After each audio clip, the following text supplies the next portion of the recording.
Hi. So now let us try to understand further in the group by class. So that is actually, so in the previous lecture, we've seen that with single column actually. Now let us try to understand with multiple columns. So here you can see, so multiple columns. So here you can see, whenever you have a multiple columns in the group by class, how it is working actually, how it is grouping them. So that is what you can see here. So we are going to mention as usually this part, more than one column we are going to mention. So for example, as usually our example, if you see the department number and job. So you see here department number. See, this order is also very important. Okay. So basing on that order only group is going to form. So first department number. So that is what, if you take yellow colored, that is the 10. Now what is the next one? Job. So these two together as one group, that is really very important. So that means in the 10th group, uh, if you see in the 10th group, so department number and job we are displaying. And this example you can see, count star as count. So you see how groups are forming. So department number 10, 10, 10, 10 manager is one group, 10 president is one group, 10 clerk is one group.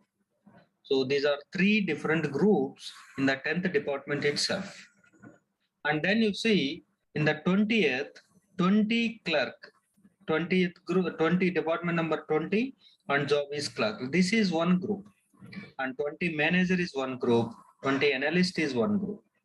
So pair with these two columns, different pairs, different groups, how many are forming? How many distinct combinations you have actually? That is what simply distinct combination. So that is what 30 salesmen, 30 managers, 30 clerk. Now aggregate function here we are applying count.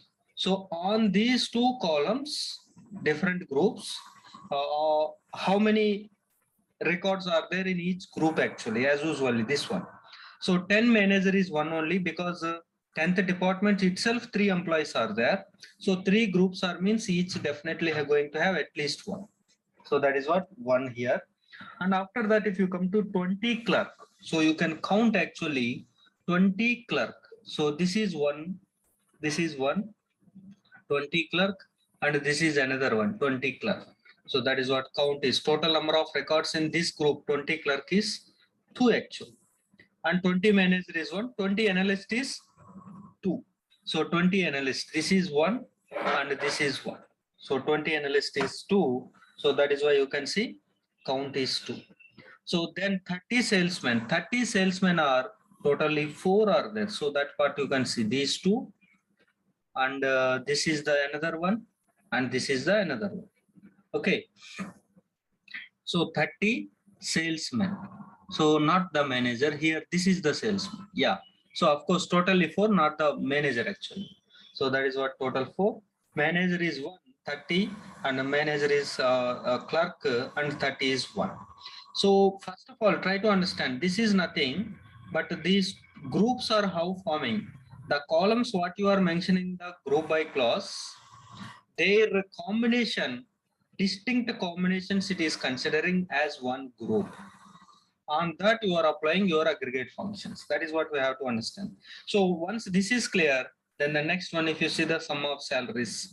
So 10 manager. So only 10 manager is one person. So that one person sum is 2450. So like that 5,000, 1,300. So here you can see the 20 clerk.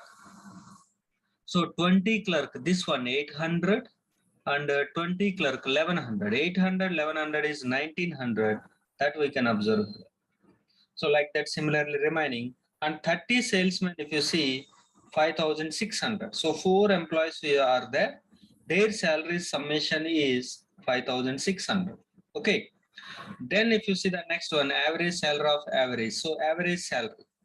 So 2,450 by 1. So average salary in these 3 cases same. Here because 2 employees are there, by 2, 8, 950. Okay. And here only 1, so same thing. Here 2, that means 3,000. So here 4, So 1400 fours are 5600. And here 1 means same thing you will get. Then next minimum salary. So in each group minimum salary, whenever one is there, that is the minimum, that is the maximum, that is the average. That is what you have to understand in one case. And remaining case accordingly it is going to change. Now you can see for the maximum also.